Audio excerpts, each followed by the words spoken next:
காலை உணவுக்கு எது சிறந்தது? ஃபர்ஸ்ட் சாய்ஸ் புழுந்தண்ணி மட்டும்.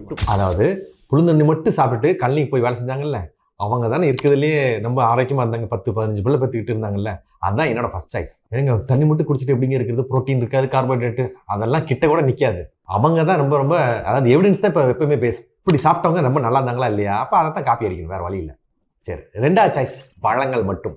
அது புழுந்திலிருந்து வந்தது தான். அதுக்கு அடுத்த நெக்ஸ்ட் லெவல் நல்லது அப்படின்னு கேட்டிங்கன்னா பழங்கள் மட்டும் சாப்பிட்றது காலை உணவுக்கு சிறந்தது. சரிங்க, அதையும் விட்டா கஞ்சி மாதிரி அல்லது இட்லி மாதிரி இடியாப்பம் மாதிரி ஆவியில் வெந்திருக்கணும் அல்லது தண்ணியில் வெந்திருக்கணும், அப்படியான எளிய உணவுகள் அது வந்து நல்லது. அதையும் விட்டா அப்படி விட்டான்னு போயிட்டே இருந்தோம்னா எல்லாம் விட்டுற வேண்டி இருக்கும். ஸோ அப்போ இந்த அளவில் நிறுத்திக்குவோம். ஸோ எளிய உணவுகள் காலை உணவுக்கு நல்லது. என்ன சொல்ல வரேன்னா, மதியம் தீயா பசிக்கணும் அப்படி ஒரு உணவு தான் காலையில் சாப்பிட்டுக்கணும். முடிச்சுட்டு ஒரு காஃபி சாப்பிட்றதெல்லாம் வச்சுக்கூடாது.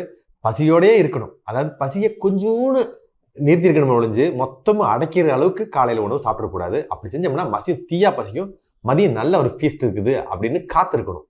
அந்த காத்திருப்பு தான் இங்கே சுவையானது.